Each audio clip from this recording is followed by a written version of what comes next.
Bom, pessoal, para quem não me conhece, eu faço parte da Leandro Stormer desde os primórdios, e os primórdios remontam lá a 2002, 2003. Eu conheci o mercado em 2003, fazendo um treinamento com o Leandro Ruxa e o Alexandre Volvox, que são os motivos por trás do LS nos nossos logos, né? Hoje a gente é uma série de empresas. E, e eu caí no mercado muito por acaso, acabei fazendo um curso com eles, me apaixonei pelo assunto e, e com muita sorte, por muita sorte, eu consegui ser um estagiário deles lá em 2003. E desde então, né, eu passo todos os meus dias acompanhando o mercado. Aí desde sempre, então, eu sempre operei day trade. Aprendi a operar junto com os dois.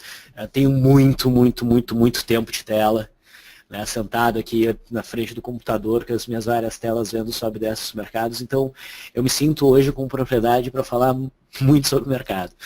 Tá? Bom, a gente com certeza foi uma grande referência no mercado educacional. E hoje a gente evoluiu para um escritório de agentes autônomos, que é uma coisa natural, e a gente acabou aí criando uma série de empresas. A gente tem a LS Capital, que é o nosso braço de agente autônomo ligado à XP. A gente é um dos maiores escritórios da XP, a gente está provavelmente entre os 5 maiores. Do ponto de vista de trade, né, a gente tem muito cliente trader por conta desse nosso histórico. A gente é, sem sombra de dúvida, o maior escritório da XP.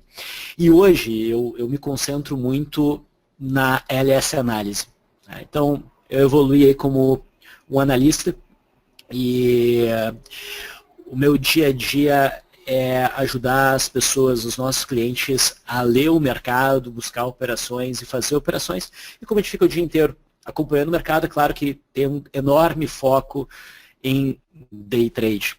Então, aqui tem uma imagem do nosso beta de plataforma, onde a gente acompanha o mercado, passa as operações, enfim. A última vez, e primeira, né, que a Nelogic me convidou para fazer um webinar, foi em dezembro, eu apresentei 4 setups que eu utilizo para operar. Setups que eu utilizo desde muito tempo, né, e que são responsáveis, eu falei com o pessoal, né, pelo pareto dos nossos resultados. Eles são responsáveis por quase 80%, o Pareto seria 80%, mas algo próximo a 70% dos resultados que a gente estiver apresentando na nossa trading room. Tá? E dessa vez, o convite veio meio de última hora para eu apresentar o webinar hoje. Eu optei por não ir para o lado de setup. Tá? Eu quis usar essa oportunidade para falar sobre postura frente ao mercado no dia a dia, né, de operar. Como é que surgiu essa ideia? Tá? Conforme eu vou operando, eu vou passando por situações de mercado, eu costumava escrever lembretes para mim mesmo. Sempre tem uma folha de papel, né, onde eu anoto coisas aqui ao longo do dia, papéis que estão mais interessantes, assim vai. Então eu me coloco numa situação, pô, eu vejo que eu cometi um erro, não é a primeira vez que eu cometi esse erro, e assim vai, e daí te dá aquele insight, assim, pô, tu nunca deve fazer isso, entendeu? Aquela coisa meio filosófica, assim. E eu tive por costume começar a anotar esse tipo de coisa, imprimia, depois botava direitinho, né, no computador ali, imprimia, recortava e eu colava nos meus monitores. Eu troquei praticamente todos os meus monitores agora recentemente, mas ainda sobrou 2 monitores antigos que eles estão cheios de papeizinhos colados com lembretes e regras para mim mesmo. E foi daí que surgiu essa ideia. Tá? Então, eu vou apresentar muito texto aqui para vocês. Eu espero que não fique chato, mas são coisas que eu, no início, principalmente, né, ia gostar muito de ouvir de um trader mais experiente. Tá? Eu estou olhando aqui as perguntas de vocês, então fiquem fiquem à vontade para me fazer perguntas sobre o tema. É claro que das várias coisas que eu vou falar aqui, muitas caberiam algum exemplo, né? Buscar no mercado, é assim, mas cara, é difícil, é muito difícil buscar exemplos assim de última hora. Então, no momento que eu senti que é necessário eu desenhar alguma coisa para vocês, eu vou desenhar no Paint. Então, vocês me perdoem. Numa próxima, com um pouco mais de tempo, eu tento achar os exemplos, mas garimpar exemplo é muito complicado.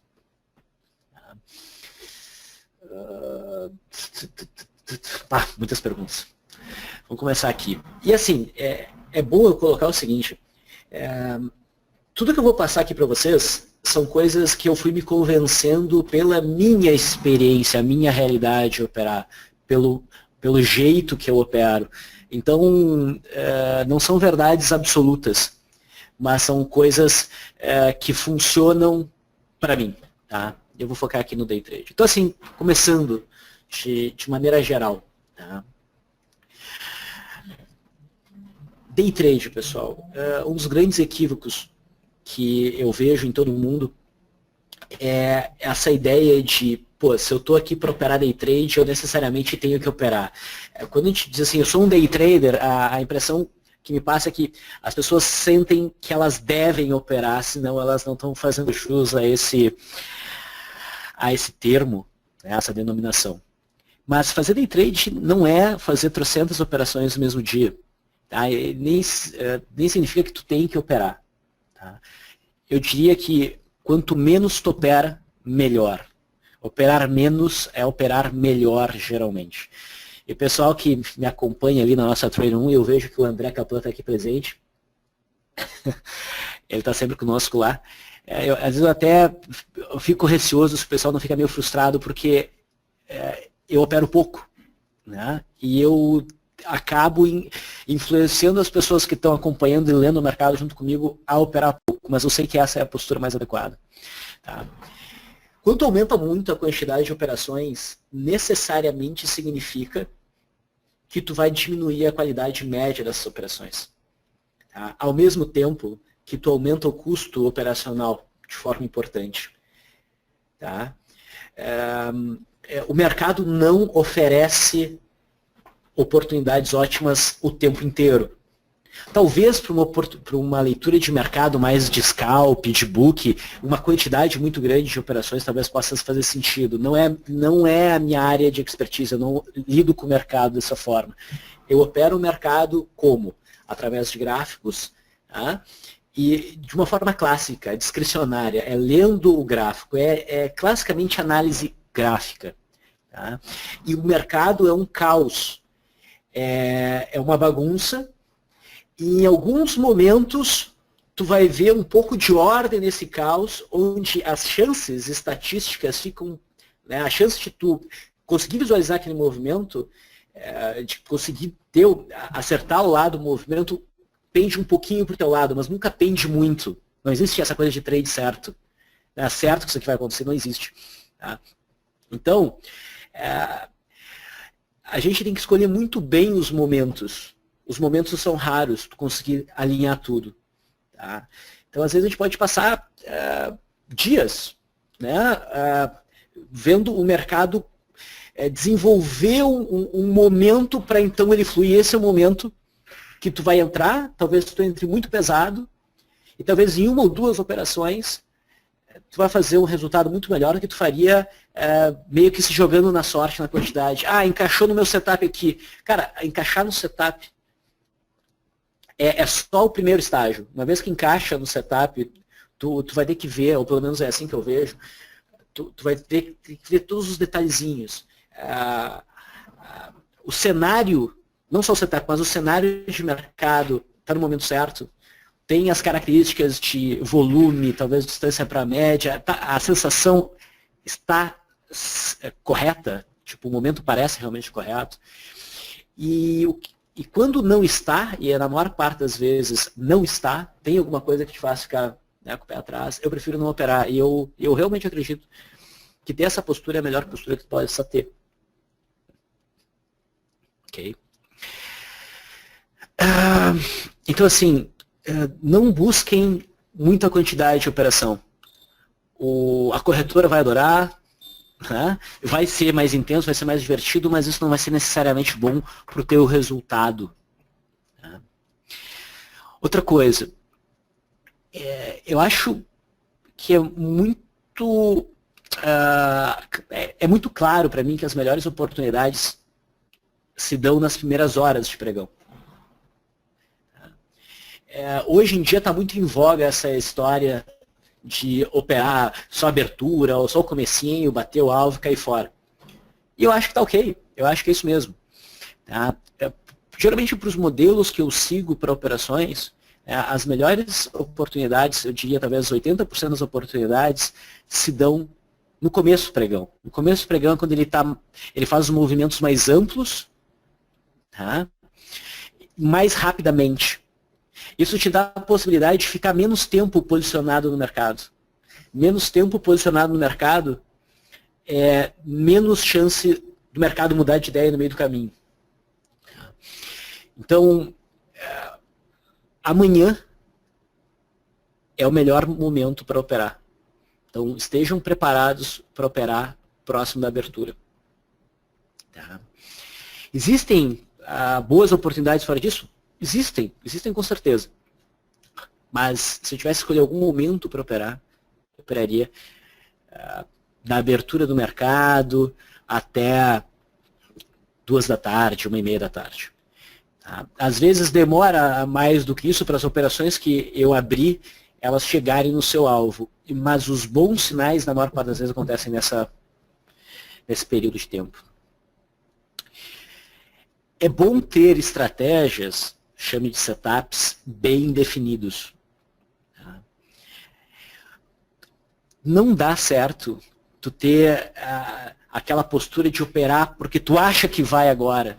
Essas operações ao calor do momento, elas, não raro, são muito carregadas emocionalmente, tu não está pensando de forma lógica, mas mais emocional, mais pelo game. E é muito fácil tu ter loss nessas operações. Então, saiba o que tu pode operar. E quando o mercado não se encaixa nisso, não opera. Ok?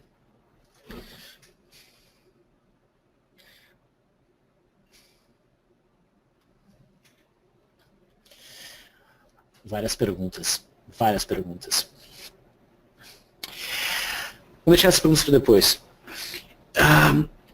É óbvio que tu tem que priorizar. Eu vou separando as perguntas aqui para você, fica tranquilo. Eu estou separando, não sei se você até percebeu que eu estou colocando como se fosse uma flag ali, né? Tem até uma vermelha e tudo. Porque eu tô separando as perguntas, tá? Porque aí no final eu mesmo seleciono elas e faço para você não precisar ficar parando ali e prestar atenção. Tá já bom? Tava ficando meio... Eu notei, mas relaxa que eu tô selecionando as perguntas ali que tem a ver com o tema, e aí no final a gente vê quais que dá pra gente perguntar, mas eu tô fazendo isso, fica tranquilo. Pode tocar o webinar, no final eu faço as perguntas pra você, tá bom? Beleza. Tá. Sobre papéis, assim, como é que tu vou operar muitos papéis, eu vou operar poucos papéis? Primeiro tu tem que entender qual é teu estilo operacional. Tá?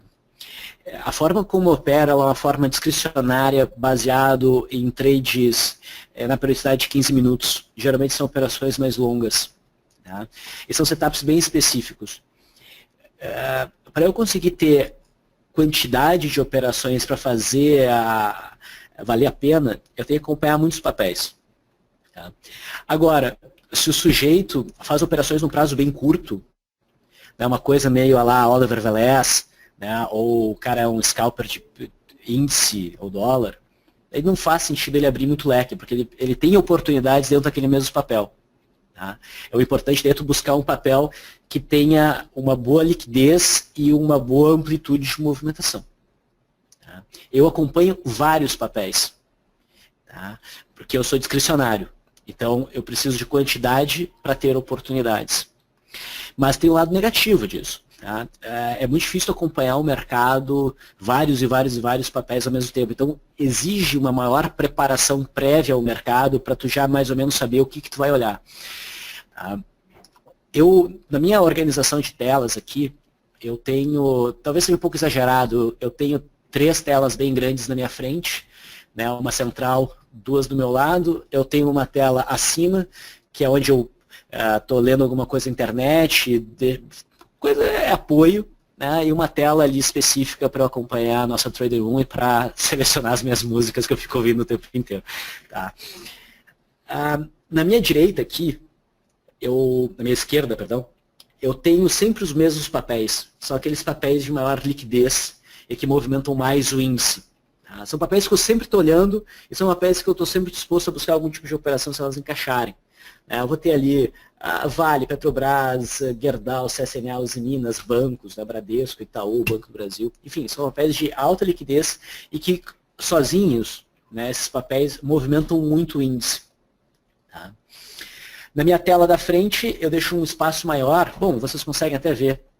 Tá? Na minha tela da frente, eu tenho o gráfico que eu estou trabalhando, que eu estou estudando, né? Mais alguns gráficos que eu sempre tenho aqui, né? Outros gráficos que eu estou olhando, os livros de ofertas aqui embaixo, as operações que estão rolando, organizo por aqui, né? Ali no roteamento do próprio Profit.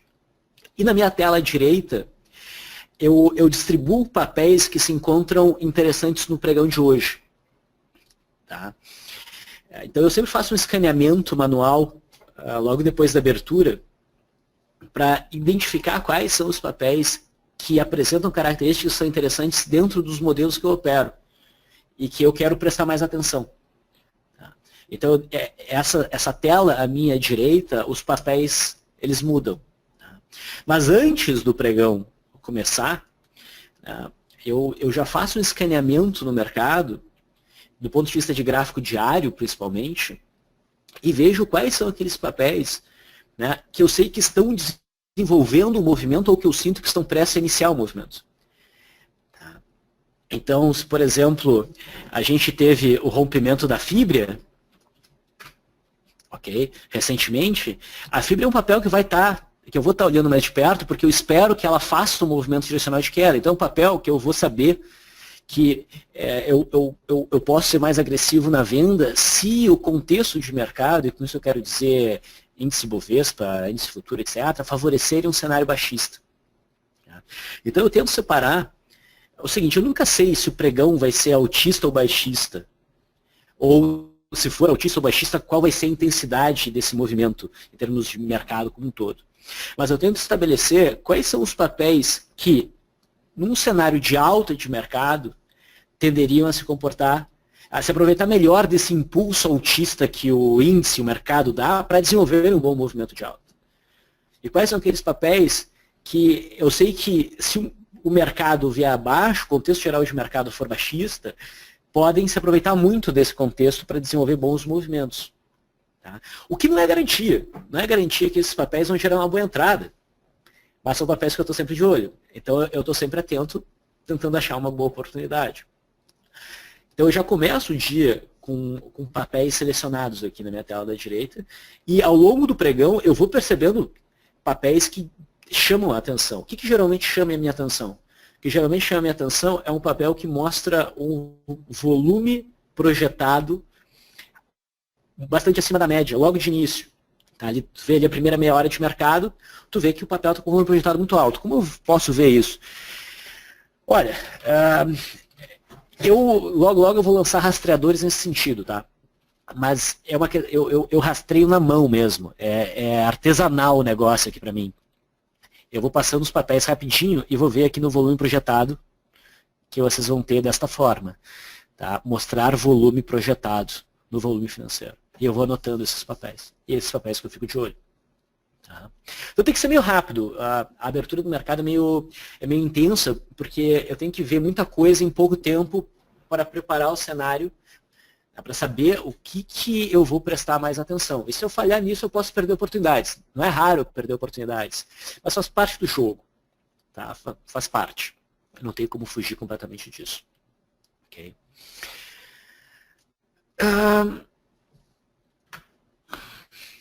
Preparação. Eu disse, a parte mais importante, tá, do mercado é a abertura para mim.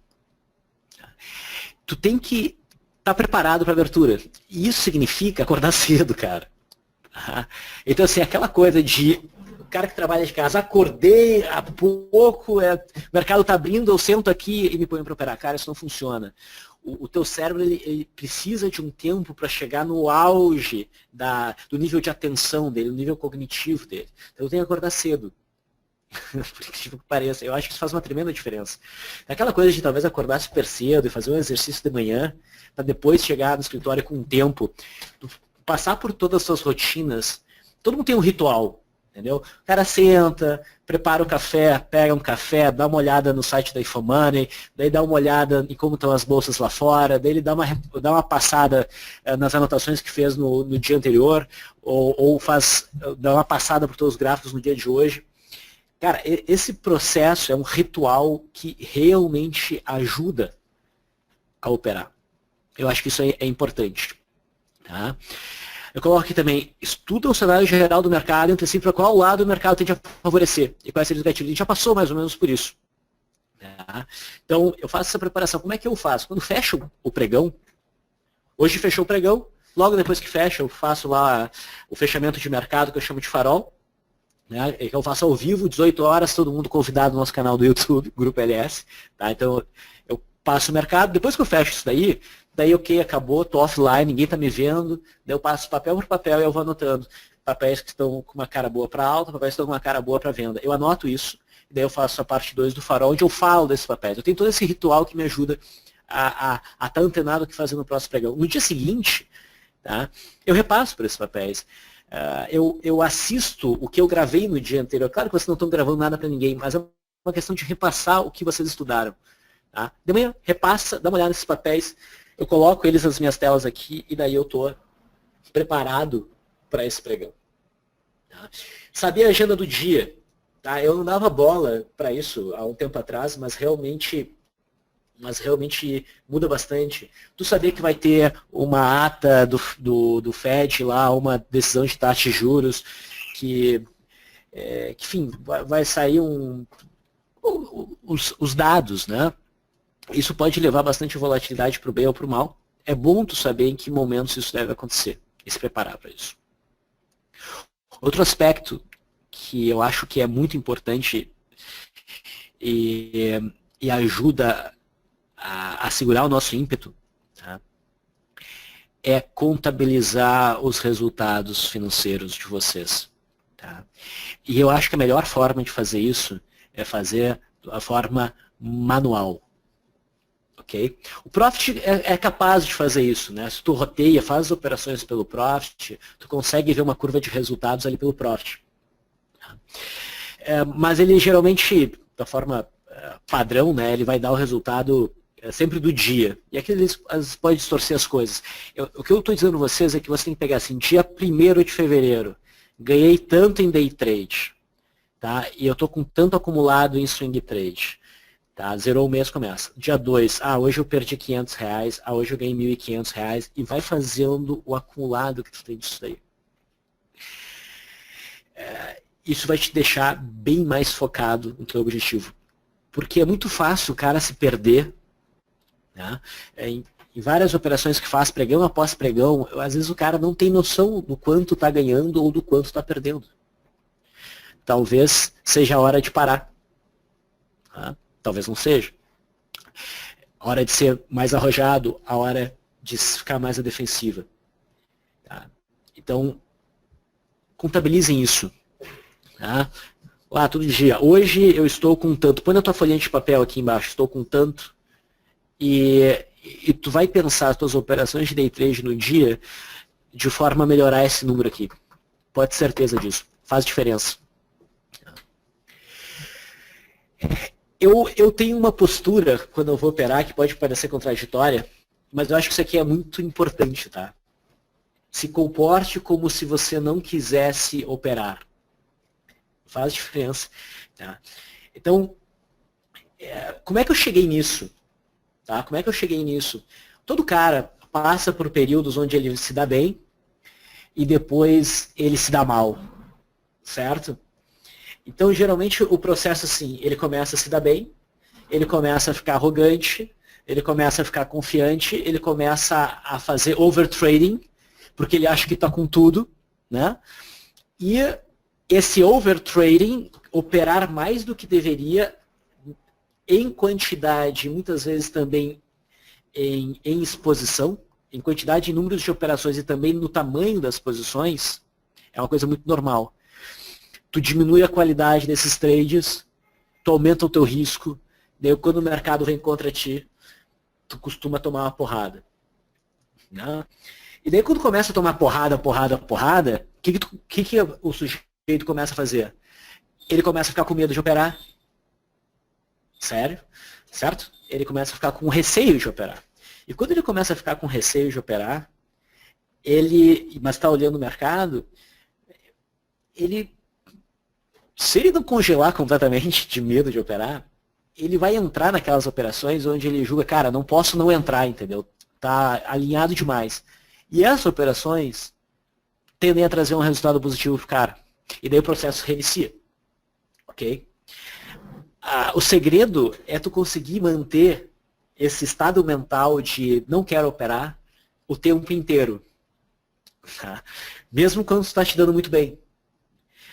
É um pouco difícil, mas realmente funciona. Não quero operar. Tu vai olhar, meia boca, não, deixa pra lá. Não está enquadrado, não está 100%, ou fiquei com o pé atrás. Quando tu tiver essa postura, de repente vai surgir uma oportunidade de dizer, cara, eu sou obrigado a operar, e essa é a oportunidade que vai fluir.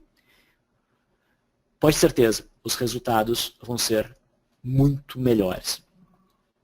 Tá? De novo, né? Não deixa o resultado positivo te amolecer. Tá? Conforme tu vai ganhando dinheiro, não baixa a tua exigência. Tá? Inclusive, quando tu passa por um período muito positivo, tá? É bom tu dar uma segurada nas operações. Tá? Então agora, recentemente, o pessoal ali que me acompanha na Last Live, tem alguns aí que eu sei, olha, janeiro foi fantástico. Tá? Ainda mais com essas, inclusive em swing trade, com essas construtoras enlouquecidas, e eu cantei a bola, né? Deu para pegar mais de 100% em operações. Não é normal. Não é normal. Foi atípico. Deu para ganhar muito dinheiro em pouco tempo, mesmo com posições não tão significativas frente ao tamanho da carteira. Cara, quando tu passa por um período tão bom, é salutar tu botar o pé no freio. Tá? Para tu te acostumar com isso, tu sair daquela vibe eufórica, tá? Tu põe o pé no chão, segura, e essa grana que tu ganhou vai criar raiz aí no teu bolso. Se tu ganha muito dinheiro em pouco tempo e tu continua no game, no mesmo ritmo, é muito fácil tu devolver esses ganhos. Então dá uma segurada. Eu acho isso bem importante. Em relação a alvos, assim, a gente ainda vai falar mais sobre alvos, mas de maneira geral, eu vejo da seguinte forma, eu faço uma operação. Como é que eu posso manejar essa operação? Eu posso ter um alvo lá fixo, né, e matar a operação naquele alvo. Fixo no sentido, eu tenho um alvo, chegou lá e encerra a operação. Seja lá o motivo que me faz estabelecer aquele alvo. Eu gosto de volatilidade média. Tá? Eu posso chegar nesse alvo, encerrar um pedaço da operação e tentar carregar o resto com alguma regra de manejo de posição. Tá? Ou eu posso carregar a operação, deixar ela correr o máximo possível e só encerrar ela quando ela desce o sinal de encerramento pela regra de ajuste stop que eu utilizo. Tá? Então, uma forma é curta, né? Alvo, eu bateu no alvo, encerrou. A última é carregar o máximo possível, é não ter o alvo, mas sim um argumento para te dizer para sair da operação. Tá? E tu tem o meio termo, que é quem chama de fazer uma realização parcial e ir ajustando o stop. Qual que é a melhor forma de proceder? Tá? Bom, eu fiz muitas simulações em relação a isso. Isso já faz muitos anos, tá? Mas várias vezes que eu fiz, eu cheguei sempre nas mesmas conclusões. O que dá mais dinheiro é tu carregar a operação o máximo possível. Máximo possível, máximo possível, e só sair quando tiver um sinal dentro da tua regra para sair.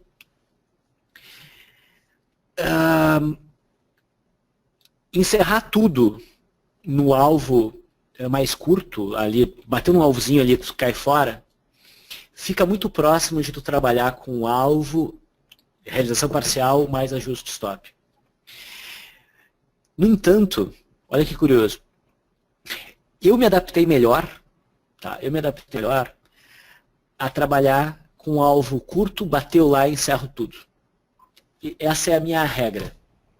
Tá? Pô, mas Bispo acabou de dizer que carregar a operação o máximo possível é o que dá mais resultados.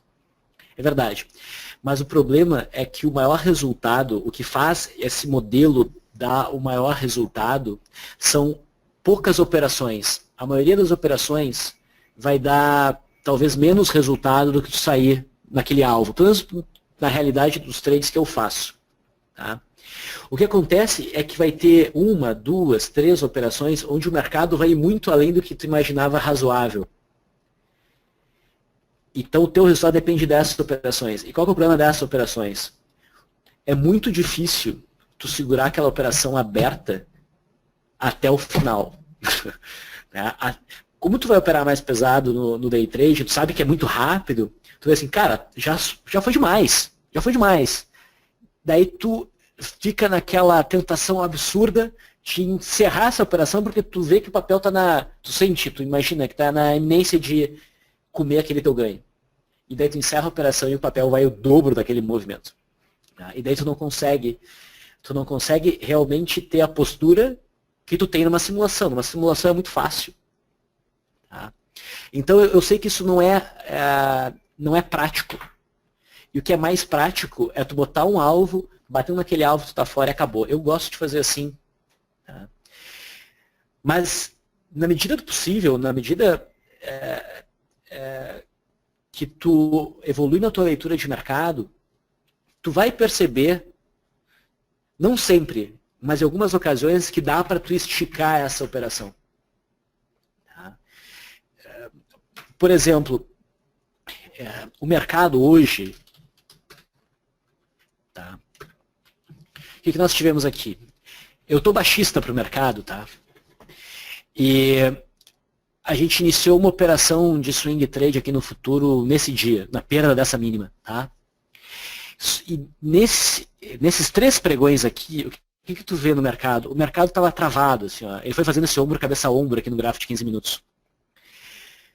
Foram 3 pregões sem o mercado se movimentar muito. E daí no pregão aqui, do dia 30, o mercado se encaixou num setup meu, rompendo esse primeiro movimento, rompendo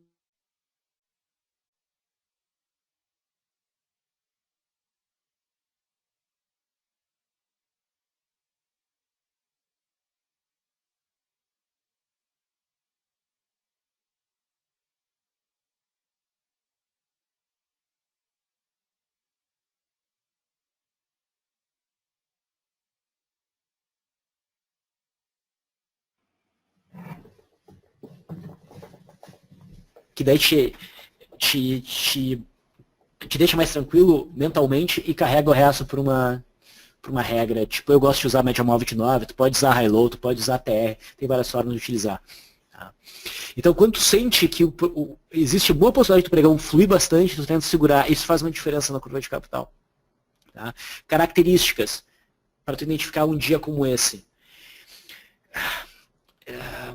A característica mais óbvia é muito volume naquele pregão. Muito volume naquele pregão.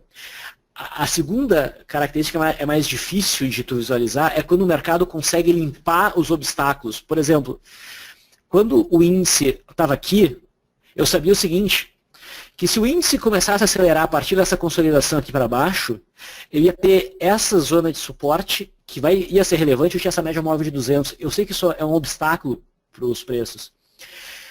Agora, no momento que o mercado consegue ultrapassar a média móvel de 200, né, e não fazer isso, consegue fazer isso no início do pregão, com um setup, daí eu tenho todo esse caminho livre para o mercado fluir. Isso ajuda. É nesse momento que a gente tenta alongar essa operação. certo?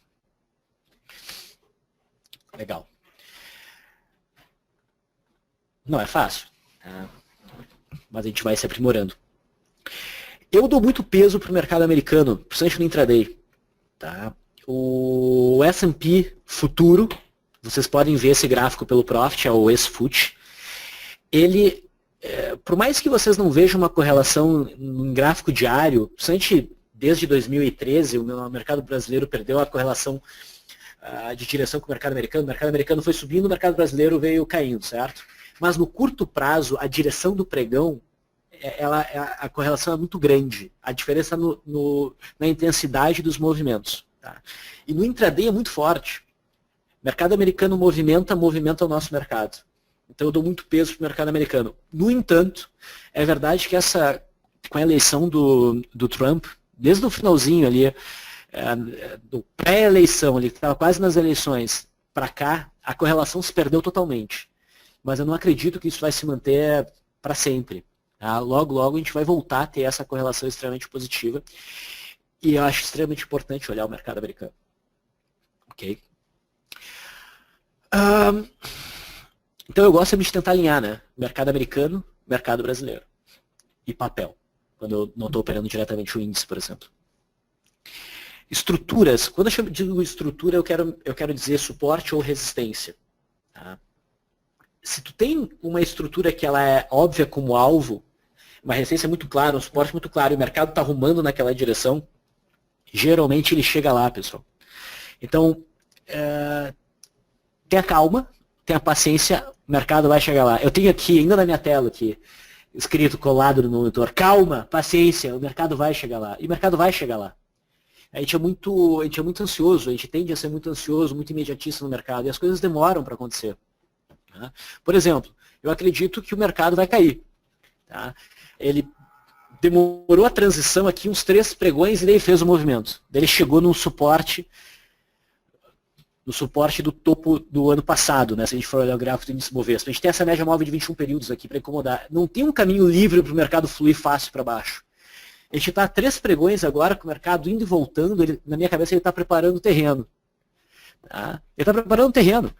E ele vai fluir. E ele vai fluir quando ele conseguir romper essa região aqui e mais ainda, para um movimento mais amplo, quando o mercado futuro conseguir romper essa faixa de 64 mil pontos.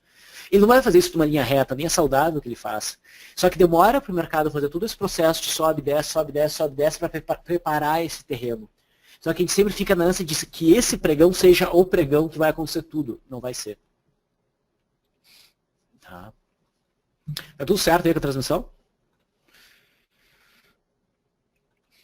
Está sim, Busy. Está. Só dando o ok.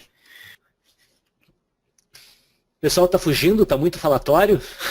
Não, pessoal. Na verdade, eu tô até meio assustado que tá a taxa de permanência, acho que uma das mais altas que eu já vi aqui na web. A gente que entrou e tá Ah, que legal. E não sai. A taxa de permanência tá bem alta, viu?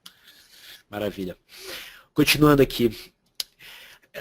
É muito comum, tá? Se o preço tiver que chegar em algum patamar para eu, no meu entendimento, eu fora do mercado, tá? Eu fiz a leitura, eu entendo que o mercado tem que chegar lá para eu poder fazer a operação, eu espero o mercado chegar lá.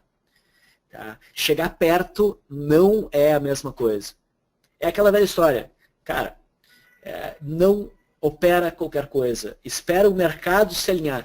Tu tá aqui, tu tá numa pescaria, entendeu? Tu tá numa questão de ter um sniper. Não dá para sair com uma metralhadora no mercado, entendeu? A munição é muito cara. Tá? Então tu tem que esperar a operação cair no teu colo. Quando tudo se alinha, caiu no teu colo, daí tu faz essa operação. Coisa que acontece muito comigo, né? Acontecia muito, que me levou a fazer essa máxima para mim. Tá? Não tenta adivinhar quando o mercado vai fazer uma pegadinha. Tipo, diz que vai, não vai, entendeu? E daí diz, o mercado não vai me pegar. Você tenta antever a pegadinha do mercado. Então a máxima que eu tenho aqui no meu monitor é assim, ó, melhor perder dinheiro operando a regra num cenário de exceção do que perder operando a exceção num cenário de regra. Ficou difícil, né? Então eu vou te explicar o que isso significa. cara, é melhor tu perder dinheiro, tu seguindo a tua regra, tá? Do que perder, óbvio, né? Tentando operar a exceção num cenário que é normal. Tu tem que entender que, via de regra, o cenário do mercado é a normalidade. Tá? Daí tu imagina que ele vai fazer uma coisa diferente dessa vez, daí tu vai lá, tenta fazer essa operação, e daí tu toma stop. Tá? Cara, não vale a pena. A gente faz isso porque a gente quer operar, porque é divertido operar. Tá? Então eu não tento imaginar que o mercado vai fazer tal coisa diferente, eu vou tentar capitalizar em cima disso. Outra, se o papel fugiu do ponto ideal, deixa para lá. Tá? Então o pessoal que me acompanha, volta e meia, olha, tá o papel aqui, tá fazendo um movimento, eu acho que vai, a gente fica acompanhando. O pessoal sabe que eu gosto de esperar a candle fechar para tomar a decisão, e daí o candle talvez vai demais, o mercado está rompendo, eu estou olhando aqui o papel, ele estava legal, conforme a solução do fechamento, ele foi indo embora e foi demais. Saiu do ponto ideal, eu aborto a operação, eu não tento mais. Tá? Sempre imagina que vai ter um outro trade que vai ser mais fácil, que tu vai poder operar. Operar trade difícil não é legal. Tá? E assim, o pregão de hoje não vai ser o último, tu vai ter sempre os outros pregões. E as oportunidades estão sempre aí. Tá? Ah, não, mas se eu perder essa operação, pô, quando é que vai aparecer outra operação? Cara, você não está nem percebendo, daqui a pouco amanhã tu repara que o papel fez um baita de uma configuração, não tinha nem reparado. É um baita trade. Entendeu? Tipo o Fibria. Eu acho engraçado porque Fibria, eu estou acompanhando há um tempão a Fibria aqui, porque eu acreditava no rompendo dos 34, acreditava mesmo. Né? E de repente o trade que surgiu na Fibria foi uma venda. Foi pro lado oposto. Eu não estava pensando em vender Fibria. Tá? Então sempre vai surgir uma operação. Então não tem por que tu forçar a barra nas operações se não tem a qualidade necessária. Tá? Stops. Considerações sobre stops. Tá? Cara, sempre posiciona um stop. Sempre. Tá? Eu digo que um stop ruim vai ser sempre melhor do que não ter stop nenhum. Tá? Eu afirmo para vocês que tu pode ter 10 momentos felizes porque tu não estopou uma posição que tu deveria ter estopado pela tua regra, pelo teu entendimento de mercado. Entendeu? Mas essas 10 alegrias, talvez, provavelmente, não vão compensar o prejuízo que tu vai ter, a dor de cabeça que tu vai ter com um stop que tu não acionou, que tu não executou. Tá? Então assim, o que eu sinto? As pessoas têm uma aversão a executar o stop, porque é como se fosse uma derrota. Tu está apostando que um papel vai naquela direção, entendeu? E daí o mercado começa a vir contra e chega num patamar de preço que já desequilibra a probabilidade contra ti. Estopa. Chega aquele ponto, estopa. Se por acaso o mercado voltar para aquela zona de equilíbrio que te favorece, ou desequilíbrio, tá? Tu refaz a posição. Mas o que eu vejo, já fiz isso inúmeras vezes, obviamente, é o cara ir alongando, apertando, eu acho que agora volta, entendeu? Ele não quer estopar porque é uma sensação de derrota naquele trade. É muito simples, mas é muito difícil. Aceita estopar rápido. Se tu perceber que teu stop foi equivocado e o mercado voltou, tu reabre a operação. É muito simples. Tá? O que acontece quando o cara não faz isso? Ele vai alongando, ele vai aceitando uma perda crescente num cenário que já está desfavorável até ele se convencer completamente que essa operação não vai dar mais certo. Só que já era identificável que ela já não valia mais a pena há muito tempo antes. Tá? Então o que acontece é que existe uma disputa do que é mais doloroso. É mais doloroso errar ou perder dinheiro. Tá?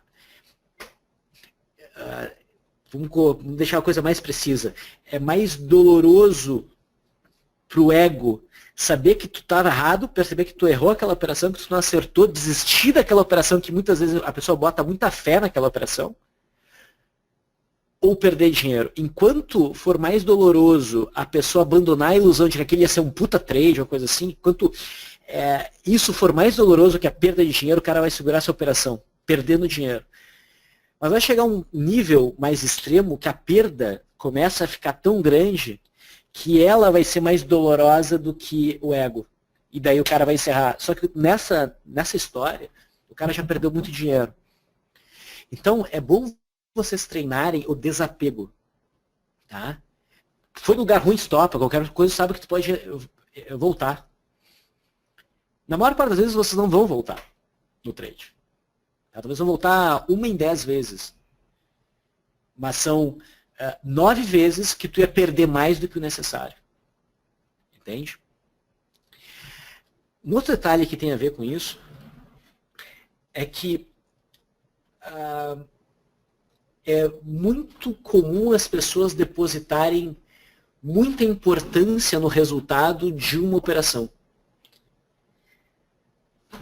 As pessoas têm que entender que elas não têm controle sobre o que o mercado vai fazer. A gente não tem controle sobre o que o mercado vai fazer. O máximo controle que a gente tem é decidir se a gente quer ficar dentro, se a gente quer entrar, e uma vez dentro, se a gente quer ficar dentro, a gente quer sair. Mas a gente não tem o controle de fazer o mercado ir para cima, a gente não tem o controle de fazer o mercado ir para baixo. O resultado, a direção que o mercado resolve tomar depois que a gente faz uma operação, a gente não tem controle. Tá? Então tu não pode se culpar ou depositar enormes esperanças, uma importância absurda numa coisa que não está no teu controle. Porque o resultado disso vai ser uma enorme frustração. E disso vai vir várias atitudes que invariavelmente vão te fazer perder dinheiro e sofrer emocionalmente. Tá? Então, o que é o certo? Tá? O certo é tu entender que o teu modelo de trade, o teu argumento para operar, ele tem uma estatística. Tá? Seja boa, seja ruim, tu vai querer operar alguma coisa, tem uma estatística favorável para o teu lado. Certo? Se o mercado se encaixou nessa operação, tu faz a operação. Se tu acha que vale a operação, tu faz a operação. Mas se o mercado não for na direção que tu imaginava, essa vai para conta das que não foram. Ponto. E isso não tem nenhum demérito sobre quem tu é ou qualquer coisa do gênero, entendeu? Então tem que praticar esse desapego. Cara, é só uma operação. Pode dar certo, pode dar errado. Essa deu certo, essa deu errado. Eu não tenho controle sobre isso. Certo? E é muito comum as pessoas também darem muita importância para uma operação porque elas isso é uma espiral, né? A pessoa vai fazendo operações, vai se dando mal, daí ela quer recuperar o que ela perdeu nas outras operações, daí nessa ela entra mais pesado do que deveria. E daí ela fica naquela tensão que essa operação tem que dar certo, porque se ela não der certo, vai perder muito dinheiro. Tá errado isso daí. Tá? Então, assim, eu opero, por exemplo, sempre... eu não uso um cálculo muito refinado para ver o tamanho de posição. Na prática, eu não faço cálculo nenhum, mas eu sei mais ou menos o tamanho da posição que eu faço. Eu gosto de operar 5 quilos, 10 quilos, 1 quilo, 2 quilos. Eu vou na base do quilo. Tá? E eu tenho uma noção do que dá para ir em cada operação. E eu tento manter sempre isso daí. Tá? E quando é para recuperar uma perda, eu não mudo, porque não é para recuperar uma perda, é para continuar operando o meu modelo, entendeu? Às vezes, é verdade, eu entro pesadão no mercado. Tá? Quando eu acho que as coisas se alinharam, tá? E muitas vezes, quando eu sinto que o mercado começa a fazer um movimento, eu entro muito pesado. Claro que eu não passo isso lá na frente nenhuma, porque não tem como. Eu entro muito pesado, mas eu ponho um stop muito curto. Tá? Eu entro no meu normal e entro mais, quando eu vejo que aquele fluxo está indo, eu entro mais pesado, mas eu coloco um stop, tipo, micro ali, muito curto. Se pegou, pegou. A maior parte das vezes até pega o stop, mas quando acerta, daí vai longe.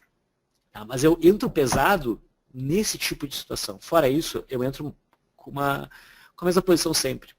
Tá? É essa coisa do desapego. Esse trade não vai definir a minha vida. Entenderam? É isso. Tá? Na questão ainda dos stops, tá? Eu gosto muito de utilizar números redondos como ajuste fino para o meu posicionamento de stop. Eu nunca vou botar um stop, pessoal, numa compra a 10,01, 10,02. Porque tem um número redondo ali, o 10. O meu stop vai ficar abaixo disso. E se eu tiver que fazer um trade de rompimento, provavelmente eu vou buscar que o mercado consiga passar esse ponto. Eu uso também a questão aqui do livro visual, que eu acho fantástico, do Profit, tá? Que são essas barras aqui na lateral. Tá vendo?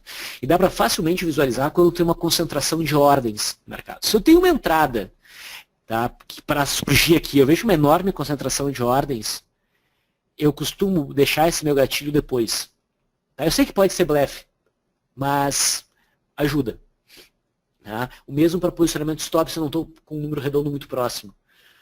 Tá? Eu tento ver se existe uma concentração de ordens ali de volume que pode me ajudar a posicionar isso aí. Eu sei que essa concentração pode mudar, mas geralmente ela não muda tanto no horizonte de tempo que eu fico para ver se a operação vai ou não vai fluir, entendeu? Eu uso stops subjetivos, no sentido de que não tem uma regra preto no branco. Eu sei que eu vou usar o stop geralmente a uma distância de 20% da média da volatilidade histórica e eu vou tentar pegar alguma coisa e proteger, um micro fundinho, um micro topinho, alguma coisa do gênero.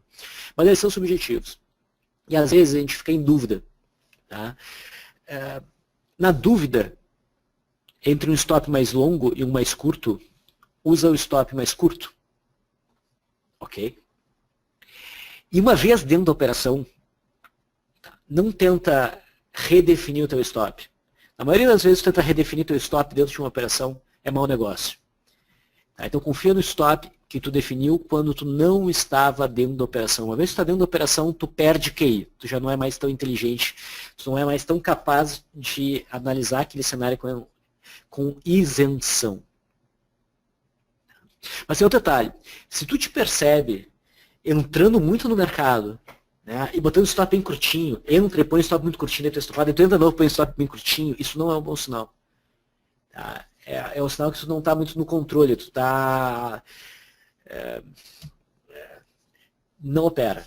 Tá? Quando tu vê que tu está tendendo a fazer esse tipo de coisa, mostra muita insegurança da tua parte em assumir aquele trade. Pô, ou tu vai fazer esse trade direito ou tu não vai. Tá? Então, o problema vai estar na quantidade. Pode ter certeza. O tamanho da tua posição. Faz a posição. Reduz ela bastante e usa o stop mais longo que se encaixa melhor com o que usualmente tu faria e que tu sabe, no fundo, que é o stop correto. E faz a operação nem que seja para treino. Tá? E outra. Isso é bem importante até para swing trade, talvez até mais importante para swing trade. As operações que dão certo, geralmente dão certo rápido. Tá? Por isso eu acho importante usar algum tipo de stop no tempo. Tá? Ou algum ajuste. Eu não gosto de stopar simplesmente pelo tempo, mas ter algum tipo de ajuste de stop que leve o tempo de corrida em consideração. Tá? Quando eu opero no intraday, eu gosto de usar a média móvel de 9, média móvel exponencial de 9 aqui. Qual que é o meu argumento? Cara, a média está a meu favor. Se o mercado, por exemplo, eu estou comprado, o mercado fecha abaixo da média,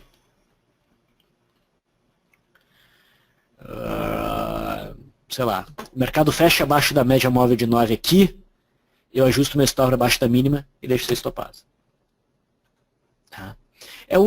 Como a média evolui com o tempo, fazendo um preço médio, ela vai evoluindo favoravelmente ao movimento, certo? Então ela leva em consideração o tempo, é uma forma, outra forma é high-low, ATR, enfim, tem várias formas, e eu acho importante. Outra coisa, existem momentos, tá, que tu sabe que o risco cresceu muito no mercado, por mais que a tua regra de ajuste de stop, por exemplo, uma média móvel de 9, tá? Ela não está ainda te informando para ajustar um stop. Isso, tu vai ter condições melhores de identificar esses momentos com a experiência, com o tempo de tela. Tá? É raro fazer isso. Tá? Mas às vezes eu sinto, cara, eu sei que se o mercado passar para cima desse ponto, para baixo desse ponto, ele tende a dar uma esticada, e isso pode fazer com que o papel que estava no lucro vá bater no meu stop. Meu stop lá atrás, entende? Quando eu percebo que o mercado aumentou muito o risco, no sentido de que ele tem a chance de fazer um movimento rápido, curto e amplo contra a minha posição, eu ajusto o stop. Eu fiz isso hoje. Hoje eu passei só uma operação no pessoal, tá, de day trade. Foi só uma, deixa eu ter certeza. Foi só uma, sim. Da minha parte foi. Foi só uma. E eu tomei stop. Pessoal, hoje não é um dia bom para operar, nós vamos operar. E foi PDGR, que é um papel que está com uma volatilidade muito grande. Tá? O argumento do porquê eu entrei nessa operação. Tá? Os papéis do setor estavam fortes hoje. Eu espero que PDGR ainda faça um belo movimento de alta. Eu sei que ela está num processo de acomodação, eu sei, mas ontem ela fez um engolfo de alta forte. E hoje ela fez uma pegadinha aqui, ó. Você está vendo que tem meio que um ombro, cabeça, ombro aqui? E logo no começo do pregão ela rompeu esse ombro, cabeça, ombro para baixo aqui. Isso pode ter levado a vendas. E qual que foi o resultado imediato daquele candle baixista? Foi um candle altista, mais amplo, voltando para cima de todas essas médias. O volume não foi muito maior, foi um pouquinho maior, quase nada maior. Mas aqui é uma ideia de rompimento falso. Eu poderia até buscar entrar na superação dessa máxima. Mas eu achei isso arrojado. Eu esperei o mercado fazer um primeiro movimento, olha só. Olha todas as médias, 9, 21, 200, acima da linha d'água. E daí o mercado tem um ombro aqui, que dá resistência aqui, e rompeu. Tá? Foi nesse momento eu disse, vamos fazer uma operação. O stop é caro, o stop estabelecido era 5,5%. É bastante, os padrões intradiários. Tá? Mas se der certo, essa operação ia buscar uma relação de mais ou menos 1 para 1. Tá? Entrei na operação da máxima, só que o primeiro candle já não foi legal. E o mercado fez isso aqui, o índice começou a pesar, eu senti que o mercado podia ir para baixo, eu disse, pessoal, vamos ajustar isso para baixo também. E o mercado teria me estopado aqui embaixo. Então eu salvei alguns porcentos aqui, metade do custo do stop. Eu não acho que seja errado fazer isso, mas isso não eu não faço isso com muita frequência. São poucas vezes que eu faço isso. Tá? Porque eu sabia que se no cenário de índice que a gente estava tendo, se o mercado perdesse isso aqui, o mercado podia dar uma alfinetada, aqui embaixo podia me estopar pelo meu stop de entrada. E era caro. Então, eu caí fora. Okay. Bom, e nesses casos ainda, isso é importante, tá? Se tu for de fato estopado e o mercado provar para ti que foi um equívoco tu ter feito isso, tá? Tu ajustou um stop que pela regra tu não teria feito, tá?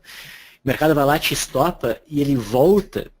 Se ele te mostrar que foi um equívoco, tu pode reentrar na operação. E geralmente por um valor bem razoável. É de novo aquela história da sensação de derrota, de abrir mão do trade. Perdi uma ilusão aqui. Desapego. Tá? Outra coisa, uma regra que eu estabeleci com o tempo, fazendo operação de retorno à média. Tá? Outra regrinha que por muito tempo ficou aqui no meu monitor. Não tome mais do que 2 stops no mesmo argumento de operação. Ou seja, está fazendo uma operação de retorno à média, o mercado caiu, fez um candle de reversão, foi lá, entrou, tomou stop. Daí deu outro sinal legal, tu vai lá, entra, tomou um stop de novo. Cara, não faça a terceira tentativa. Porque se fosse para o papel repicar, ele teria aceitado uma dessas oportunidades, claro, partindo do pressuposto que tu sabe ler mercado e que o sinal era de fato bom. Tá? Então, essa era uma regra que eu tinha para mim. Não tomar mais do que 2 stops na mesma operação. Tá? Porque era comum eu entrar, tomava stop, daí eu entrava de novo, tomava stop, e o papel vinha contra, e tu ia só aumentando o prejuízo. Isso é teimosia. O papel não quer voltar. Tá? Quanto tempo a gente já tem de monólogo aqui, Rafa? A gente tá na faixa de 1 hora, tá tranquilo, viu? Tá tranquilo? Tá Eu falo tranquilo. demais. Não, que isso. Já foi até bem tarde aqui, fica tranquilo. Tá. O último, pessoal, o último webinar, a gente fez 2 horas e... Quanto é que foi? Umas 2 horas e meia? Nossa, acho que era 10h30. Não, mas o melhor da última webinar não foi ter terminado umas 10h30. Foi que no início você virou pra mim e falou, olha, eu pretendo fazer uns 40, 50 minutos. Aí eu falei, tá bom então, vamos lá. Aquilo que eu falei, né? Depois que o cara entra e começa a falar, ele vai embora. Bom, vamos lá. Sobre identificação de força. Isso tem a ver com leitura mesmo de mercado, tá? É o seguinte. Tu opera na compra papel forte. O que é papel forte? É papel que está variando bastante, pessoal. Tá? Papel fraco tu vende. Tá? Então essa é a regra. Por exemplo, tu está entre 2 papéis, tá? Para operar. Primeira coisa, talvez eu tenha que desenhar. Vamos tentar usar isso aqui. Tá? Eu tenho, nos meus gráficos, vocês vão ver sempre uma reta verde. Tá?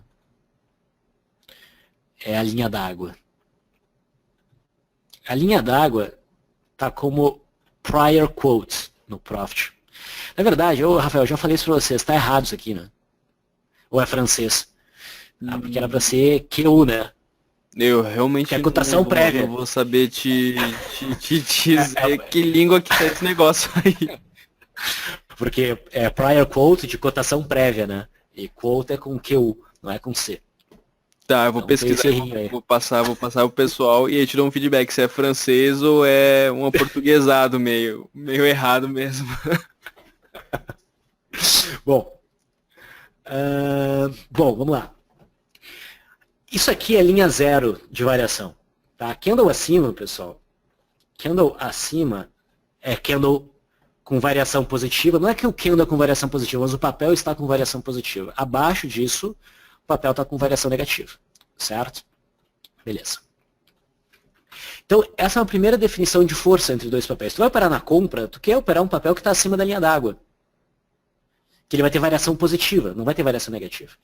Isso nos leva também ao seguinte ponto. É melhor tu operar na compra, se os sinais são mais ou menos equivalentes, tá? O sinal do teu setup é mais ou menos equivalente, tu vai operar na ponta compradora, tu não sabe qual dos 2 papéis entrar, tá? Costuma valer mais a pena tu operar o papel que tem a maior variação percentual, e as pessoas pensam o contrário. O papel está subindo 1%, o outro papel está subindo 2%. Qual papel tu compra? Ah, vou comprar o que está subindo 1%. Porque ele tem a compensar em relação ao outro, ele tem mais espaço para subir. Mas a leitura de verdade não é essa. A leitura de verdade é que o papel que está subindo 1%, ele está mais fraco do que o papel que está subindo 2%. As pessoas não conseguem perceber isso. Tá? Se tu vai ganhar, se o teu alvo para operação é 1%, pensa comigo, é mais fácil o papel que subiu 1% subir mais 1%, ou é mais fácil o papel que subiu 2% subir 1%? Tem que entender que para o primeiro papel é dobrar a variação. Para o segundo, é aumentar em 50%. É mais fácil para o segundo. Então, na dúvida, eu opero o papel que tem a maior variação percentual. Claro que tem coisas no meio, tu pode ter um sinal melhor no que está com a variação menor. Se o sinal for melhor, eu vou no que está com a variação menor. Entendeu? Isso é muito comum em papéis do mesmo setor. Tá? Se Gerdau está rompendo a linha d'água, por exemplo, que é um setup que eu utilizo, é muito provável que CSNA esteja tentando a mesma coisa e os Minas a mesma coisa. É muito normal isso. Qual papel eu vou entrar? Primeiro eu vou ver a qualidade do sinal. A qualidade é muito parecida. Daí, bom, no termo de qualidade do sinal, é muito importante para mim o volume. O volume é mais ou menos equivalente. O candle é mais ou menos equivalente. Bom, qual o papel está subindo mais? Eu vou no papel que está subindo mais. Certo? Um outro detalhe que as pessoas têm que observar é o seguinte. É o preço em relação ao primeiro negócio. Tá? Então o papel abriu aqui. E daí o papel faz isso. Está aqui. Daí tem outro papel que abriu aqui. E ele está aqui. Por exemplo. Então, tu tem que ver aonde que está o preço em relação à abertura. Aqui está a linha da abertura. Aqui está a linha da abertura. O papel que está acima da abertura, em relação ao papel que está abaixo da sua abertura, é obviamente o papel mais adequado para buscar uma operação na ponta compradora. E esse papel aqui é o mais adequado para tu buscar uma operação na ponta vendedora. Ok? Então, a relação do preço com a linha d'água, com o fechamento anterior, variação positiva ou negativa, tá? Quanto é a variação positiva ou negativa? Mas eu diria até que o preço em relação à abertura é mais importante. Tá? O preço está acima ou abaixo da abertura? Por mais que, na maior parte das vezes, tá? Se o papel tem o preço acima da abertura e o outro papel que está cogitando está com o preço abaixo da abertura, mas a variação percentual dele é maior, eu prefiro o que está acima da abertura, por exemplo. Mas aí eu já é um pouquinho mais delicado. Tá? Enfim, tem essas questões. Papel fraco, tu prioriza para venda. Papel forte, tu prioriza para compra. Mas há exceção. Tá? Eu bati bastante cabeça em relação a isso até que eu me convenci. Tá? Quando tu for operar retorno à média, daí tu busca o exagero. Tá? Então assim, um papel esticou, e o outro esticou muito mais. Se eu fosse levar ao pé da letra essa questão de operar na compra o que está forte e operar na venda o que está fraco, eu poderia dizer que o papel que esticou menos é o papel mais adequado para operar na venda, por exemplo, né, para buscar o retorno na média, em relação ao papel que esticou mais. Porque o papel que esticou mais ele está mais forte, certo? Porque ele subiu mais. Mas nesses casos vale a pena tu buscar realmente o papel que esticou mais, desde que o sinal tenha sido forte. Eu vou ajudar vocês a entenderem quando o sinal é forte. Tá? Ainda sobre identificação de força. Um papel que se consegue manter mais próximo do ponto a ser rompido, ele é mais interessante do que aquele papel que tem que percorrer espaço de gráfico para romper. Tá? Então, assim, como é que eu vou colocar isso para vocês? Por exemplo, o papel faz isso, e daí ele está aqui assim. E aqui é um ponto de resistência para romper. Se eu percebo que é muito fácil um candle na amplitude usual dos candles sair do ponto que está e romper, esse é o papel que provavelmente eu vou querer fazer a operação. Que vai ser diferente de um cenário onde o mercado vai fazer talvez assim. Tá? E para ele romper aqui, no tamanho usual de um candle, ele vai ter dificuldade.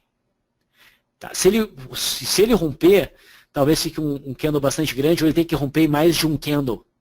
Daí fica um movimento já esticado, enquanto esse aqui é o início de um movimento. Então eu priorizo isso aqui. Tá? Sempre prioriza aquele papel que fica próximo do ponto a ser rompido. Porque ele já está te insinuando ele está te insinuando graficamente que ele está mais propenso a romper, mais disposto a romper. Tá? Se tu, por acaso, busca trade de gatilho, no sentido de, eu tenho uma resistência aqui, eu vou botar uma ordem start em cima da resistência, passou por cima da resistência, eu entro, independente do fechamento que anda ou não. Eu não faço isso. É muito raro eu fazer isso. Mas eu só vou fazer isso quando eu percebo que há a possibilidade de, num candle só, o papel acionar e esticar. Se o candle primeiro tem que esticar para acionar, estou fora. Eu vou esperar o candle fechar e daí eu vou avaliar essa entrada. E isso é verdade para stop, mas isso é um pouco mais perigoso. Tá? Isso é um pouco mais perigoso. Às vezes eu deixo um stop no gráfico, às vezes eu não deixo um stop no gráfico, ali preparado, entendeu? No gatilho. Porque eu sempre, enquanto eu estou presente, tá? Quando eu estou olhando a minha tela aqui, se eu percebo que do ponto que o gráfico está, para ele sair dali e buscar o meu stop, ele vai ter que esticar um candle, eu não deixo o stop. Por que pode acontecer? É o mesmo argumento de para entrar numa posição. Se o candle estica, bate lá no meu stop, ele vai lá longe, ele tende a voltar. Então eu prefiro assumir esse risco de deixar a situação solta, porque eu quero ver se ele vai até aqui e se ele fica aqui. E se ele ficar aqui, eu vou querer que no próximo candle ele ainda dê continuidade àquela direção, é aí que eu stop. Tá? Agora, se o preço está próximo do meu stop, e eu sei que um candle pode bater no meu stop e ainda pode esticar, com certeza eu vou ter um stop automático. Isso faz muita diferença.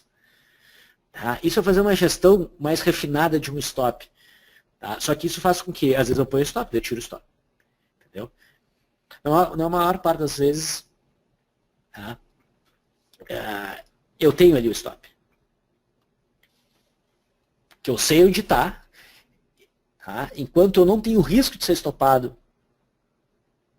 eu deixo ali.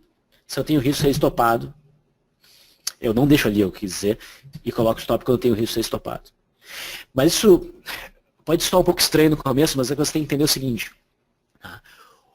Eu sempre tenho um stop bem distante no início da operação, e esse stop vai encurtando com o passar do tempo, por causa da média móvel de 9. Ok? Bom, tem que me acompanhar na Last Live para entender um pouquinho melhor. Mas nessa questão aí de romper determinadas estruturas, tá? Entrar no gatilho ou não, façam essa consideração. O candle tem condições de esticar e ir embora, ou ele teria que esticar muito para chegar naquele ponto, para daí talvez dar continuidade. Esse é um ponto um pouquinho mais complicado. Tá? Outra coisa, quando tu tem uma estrutura a ser rompida, um suporte, uma resistência, e ela é recheada de sombras, tá? É ruim. Tá? Candles com muitas sombras, estruturas com muitas sombras não são lá muito boas.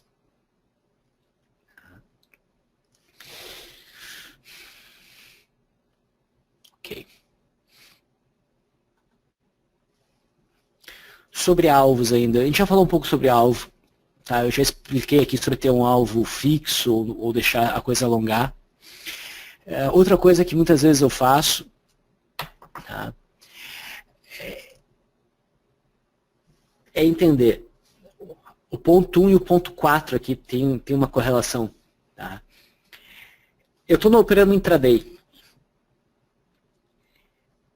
Eu vejo uma possibilidade, muitas vezes até eu conseguir entrar, tá? O papel já fez uma boa... Até ele gerar a configuração, o setup para entrar, ele já andou bastante. Tá? Vai para o gráfico diário. Olha aquele candle e te pergunta se é razoável o papel evoluir até onde ele teria que evoluir para aquela tua operação fazer sentido. Tá?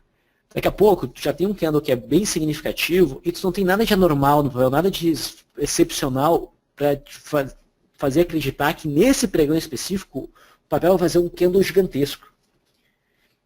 Então, se tu não vê esse potencial, repensa essa tua posição. Essa tua intenção de trade. O que pode ajudar muito a tu entender que é possível, sim, esse candle ser mais amplo? Né?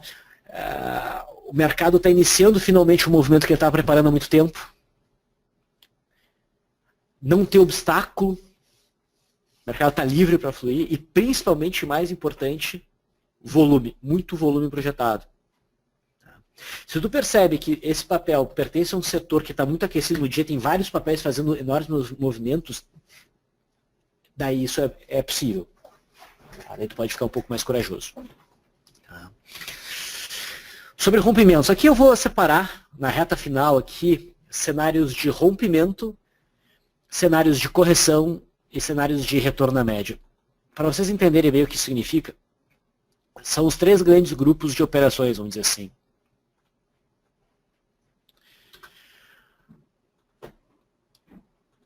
Vou tentar desenhar aqui para vocês entenderem. Então, assim, o mercado sobe, ele esticou muito, aqui eu tenho uma oportunidade de retorno à média, porque daí eu espero que o mercado caia. Tá? E daí eu tenho uma média de 21 períodos que eu gosto de usar, por exemplo. Quando o mercado se reaproxima da média, chega na média e me dá lá um sinal, deixa eu botar uma cor preta, um sinal de reversão, por exemplo, isso aqui é um trade de correção. Eu compro o final da correção. Tá? Daí o mercado vem aqui e faz isso.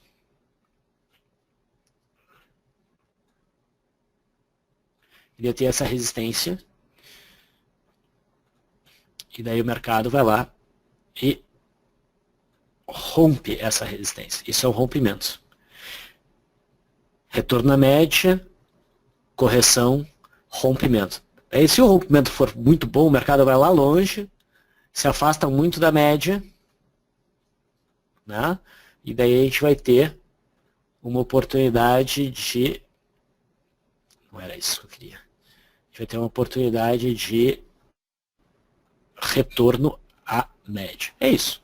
Tá? Então são os grandes grupos de operações. Os meus setups se encaixam dentro desses, a maior parte dentro desses 3 grandes grupos. Ok? Então agora eu gostaria de falar um pouco sobre rompimentos. Na forma como eu opero, eu entendo que quase sempre vale a pena tu esperar o candle fechar quando está avaliando o rompimento de uma estrutura. Tá? O mercado está lá tentando ter uma resistência, o mercado passa para cima. Eu uso candles de 15 minutos.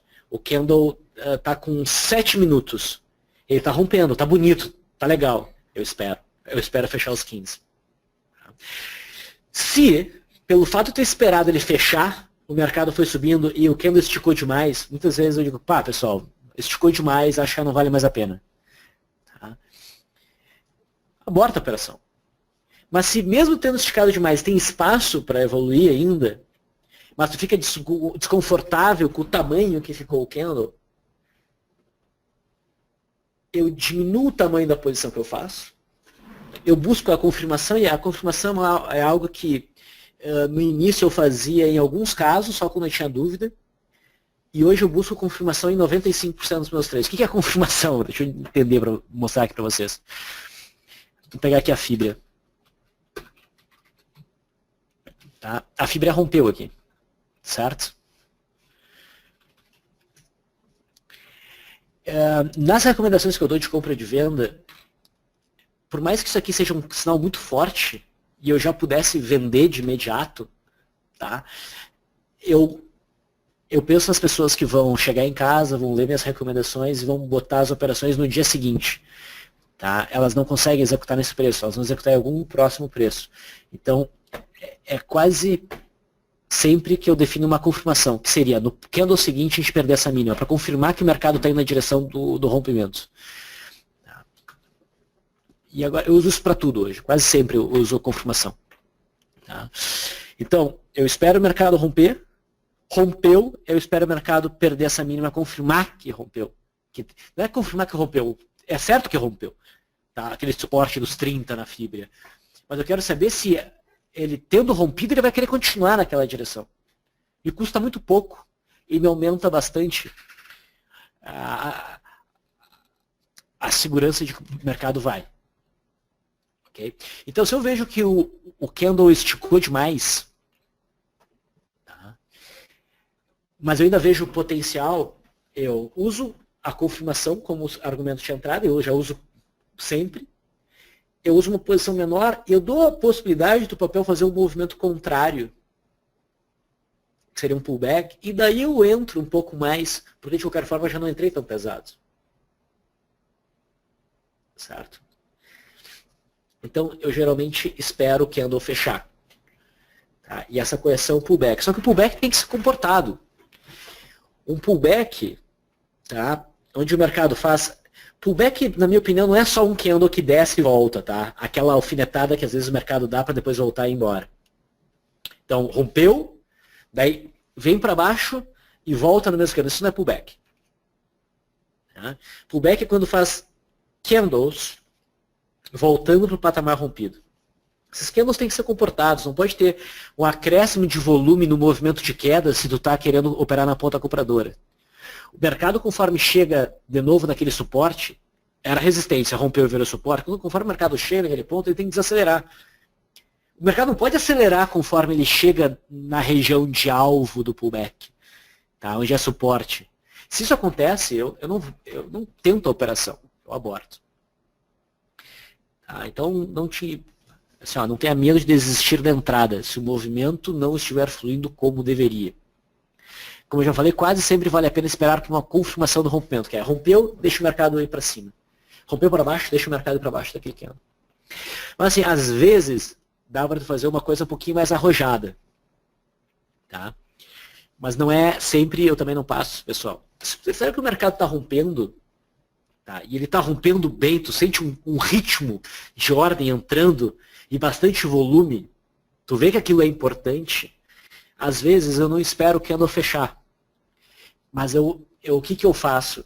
Eu jogo uma ordem muito próximo da estrutura, tá? Que é para ser rompida, que está sendo rompida. Porque nessa ida e volta do candle, às vezes o mercado dá aquela voltada, te executa num preço muito bom para aquela configuração e volta. Se no fechar desse candle o mercado não produziu o rompimento, liquida a operação rápido. Entendeu? Não é algo que eu faço com muita frequência. São poucos casos. Outra coisa que dá para fazer tu viu que o mercado rompeu, ficou meio caro aquele rompimento, não ficou confortável de entrar lá em cima. Mas ok, vamos supor que mesmo que tu tenha botado a ordem para entrar, tu botou uma ordem gatilho acima daquele candle para entrar. Muitas vezes eu deixo uma ordem, que eu chamo de pescar, bem em cima, ou de um ponto que eu considero razoável, mas bem em cima do ponto que foi rompido. Deixo uma ordem ali. Tá?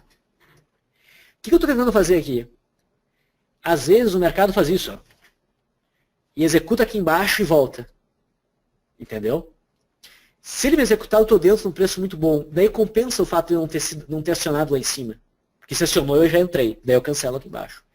Se eu sou executado aqui embaixo e esse candle fecha aqui embaixo, que fecha feio, eu elimino a operação. Põe o stop baixo, termina naquele candle feio, ou usa o stop original porque é muito curtinho. Enfim, então dá para fazer algumas coisas, mas vai te permitir fazer essas coisas quando tu tiver mais desenvolto, tiver mais segurança da atividade de operar. Volume para mim é absolutamente, extremamente importante. Regra geral, só aceita rompimento vindo de candle de alto volume. Mas eu sei na prática que essa é uma das características, tá? Do setup, uma das coisas a avaliar no setup, que é mais fácil tu não perceber, tu deixar passar, tá? Na ânsia de operar. Porque tu vê um contexto de mercado, daí tu acha que é bom, o volume não foi baixo. O que eu faço muito não vou dizer muito, mas faço alguma frequência, é assim, eu entrar quando o volume não foi tão bom quanto eu gostaria, porque eu achei que ia, porque também no fundo eu quero operar. E na maior parte das vezes que o mercado vem contra, a operação dá para trás, eu vou ver, eu forcei um pouquinho a barra no volume. Não foi aquele volume, mas é raro ter aquele volume. Então, esse equilíbrio, a gente não é perfeito, eu também erro. Tá?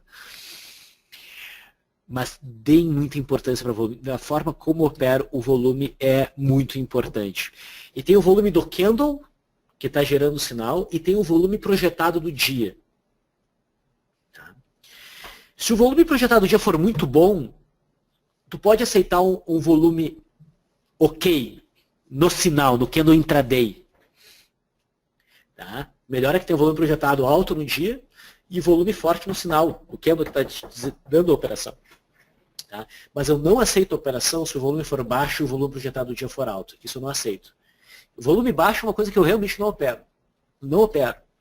Nisso eu não caio mais. Eu caio naquele volume na média. Às vezes eu opero. Tá? Se o volume projetado do dia não é muito alto, mas o sinal em si vem com um volume muito bom no candle, ali no intraday, naquele candle que está rompendo o volume muito bom, eu até faço operação. mas eu ainda não estou plenamente convencido de qual seria a melhor postura. Tá? Mas dá para fazer.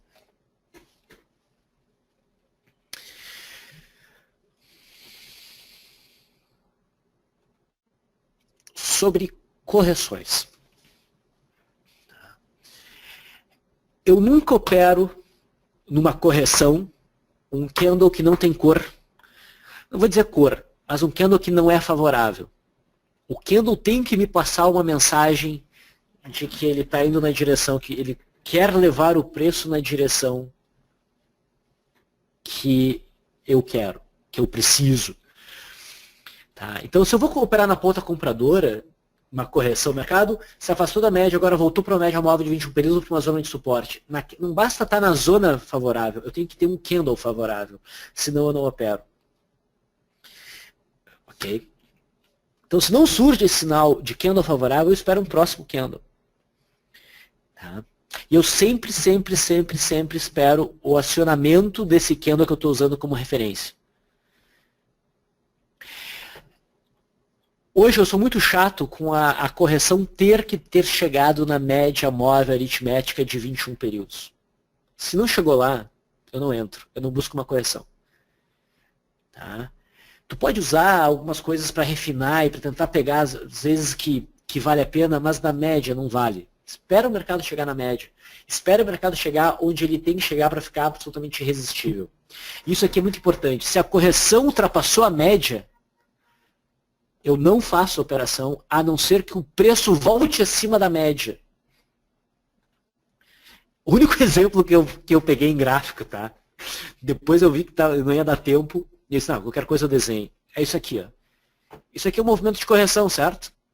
Chegou na média móvel de 20 períodos. Isso aqui é candle que me dá uma ideia positiva. Ele é um candle branco, eu quero comprar. Mas olha a sombra superior, candle pequeno, não me chama atenção. Isso aqui não me chama atenção.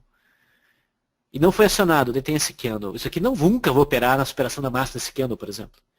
Daí tem esse candle aqui. Olha, esse candle aqui parece a princípio bom, né?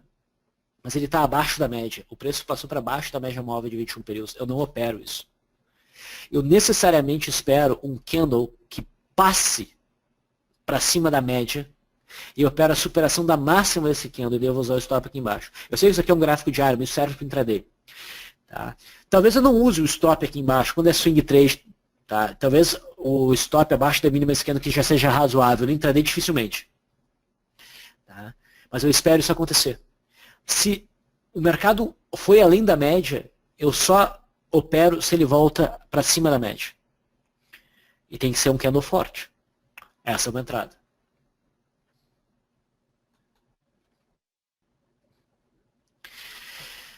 Quando o preço corrigir pouco no eixo do preço, principalmente menos que a retração de FIBO de 0,382, na maior parte das vezes tu não vai buscar um trade de correção, mas sim um rompimento. Basicamente o que eu estou querendo dizer é isso aqui. O papel subiu, e daí ele corrige, mas ele corrige pouco. Cara, não vale a pena tu buscar um trade de correção aqui. Vale a pena tu buscar o trade de rompimento dessa resistência. É o que está acontecendo, acho que em Tietê, no gráfico diário. Não é Tietê. Setor elétrico. Eu sou péssimo com nomes. Não. Tai. Tá? Não vale a pena, na minha opinião, operar uma correção aqui. A correção é muito curta. Eu sei que está ensinando um suporte.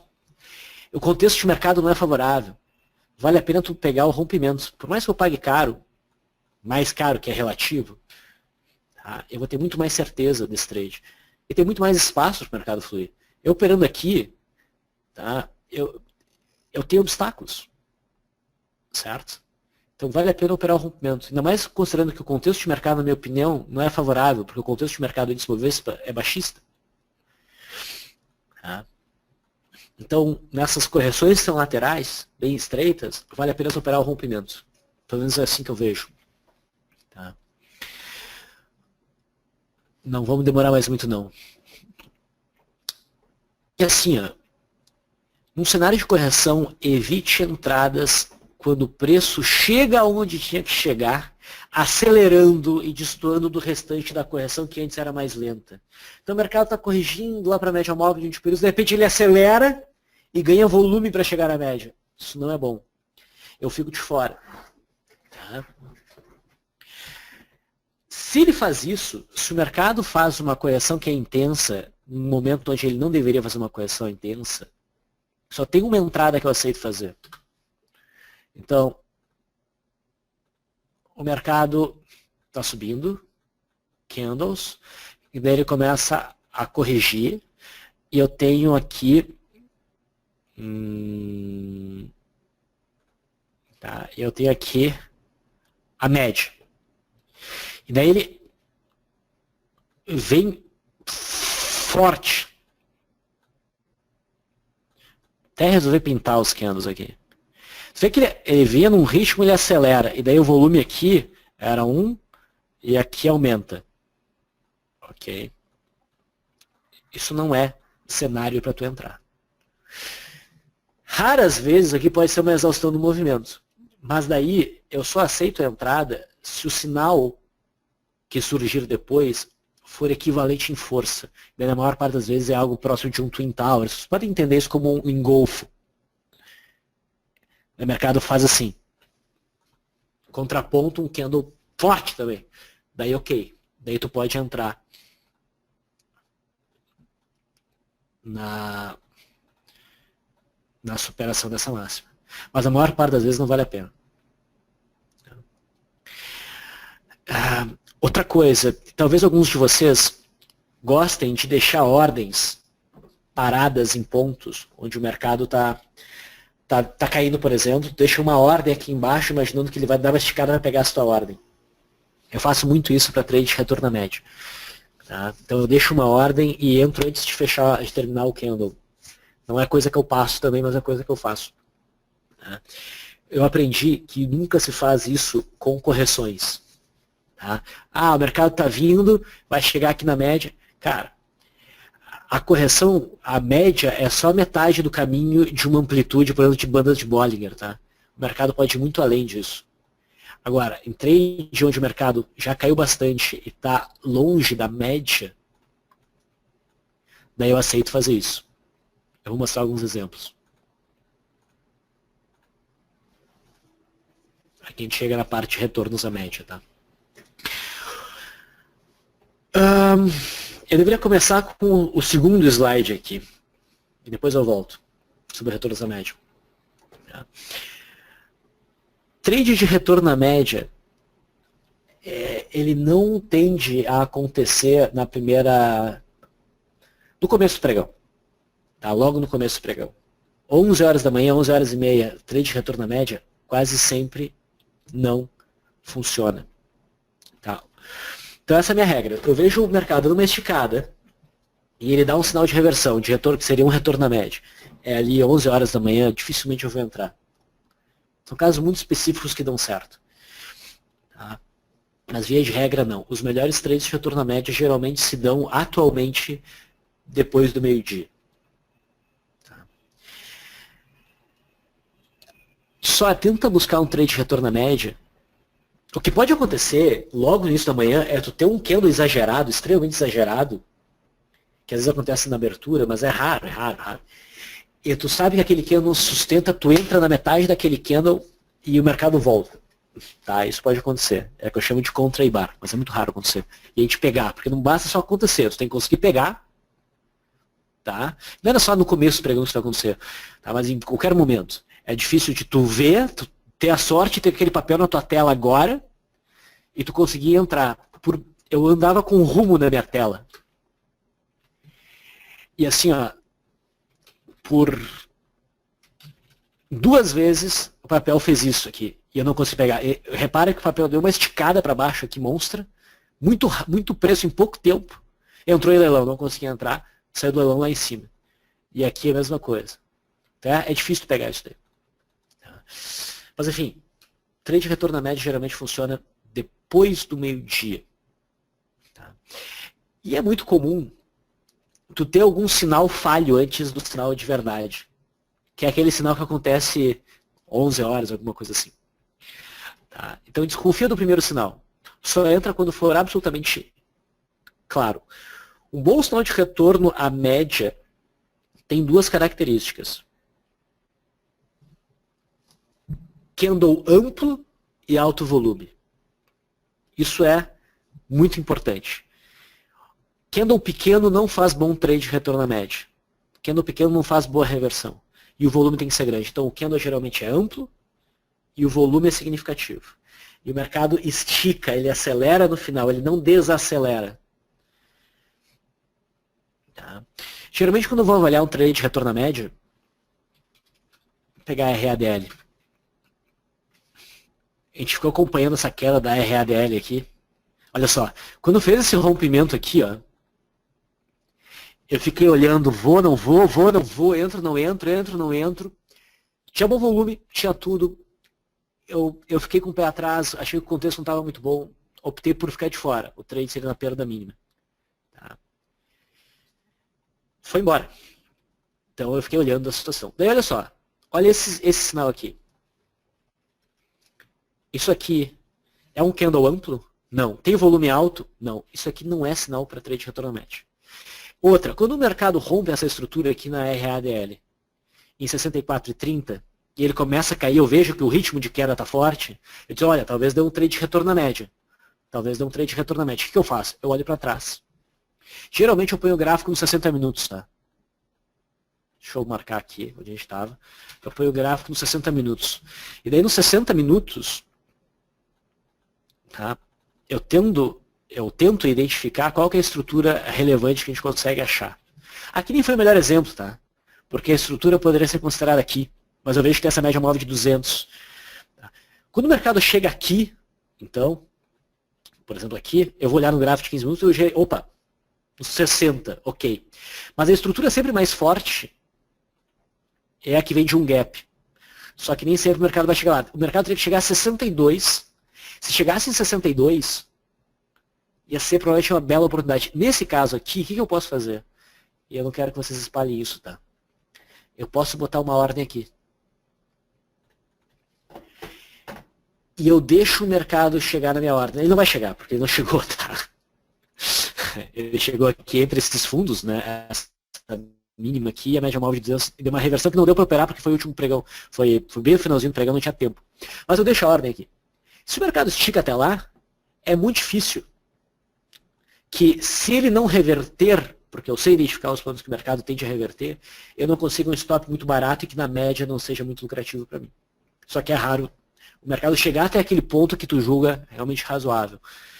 Razoável não, que tu julga fenomenal ele chegar até lá, para tu fazer uma coisa dessa. Mas assim, se o papel chega próximo da minha ordem, eu não vou fazer isso nos 60 minutos, tá? Eu só usei os 60 minutos para identificar o ponto. Eu olho no gráfico de 15 minutos. O mercado tem que chegar lá com candles grandes. Porque candle pequeno pode fazer candle grande. Geralmente é assim, tá?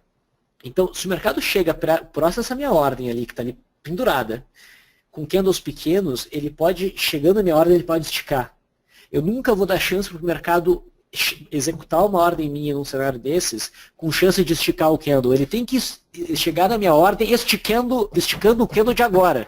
Para quando chegar na minha ordem, ele já está esticado. O que eu vou fazer? Como eu não tenho stop nesse momento, eu vou esperar o candle fechar e eu vou usar aquele candle como parâmetro de stop. A mínima que foi feita vai ser onde eu vou botar meu stop. Entendeu? Então, de 10 tentativas, tu acerta uma, é a pescaria. Tá? Mas, no geral, fora isso que é mais arrojado, eu uso o gráfico de 60 minutos para identificar o ponto em que o mercado teria que cair para eu querer fazer a operação. Entende? Então, assim, isso aqui não é entrada. Por sorte, nem executou, mas é fácil aqui executar, os caras entram e tomam stop. Tá?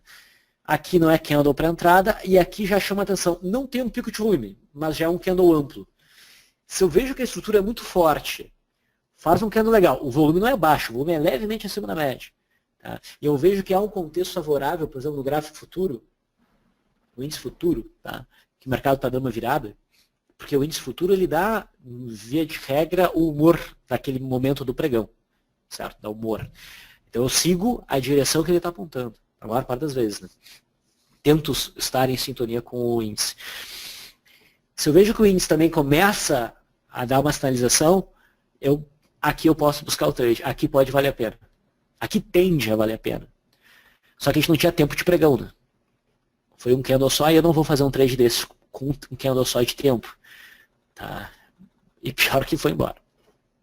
Tá? Gaps, pessoal, são extremamente importantes para dar suporte. Então, no futuro, não tenham dúvida que se o futuro esticar e bater aqui nos 64 mil pontos, ele vai repicar. E se não repicar, valeu a tentativa. Porque suporte em gap, o que é suporte em gap? É um suporte que se desenvolve após um gap. É sempre muito importante. Tá?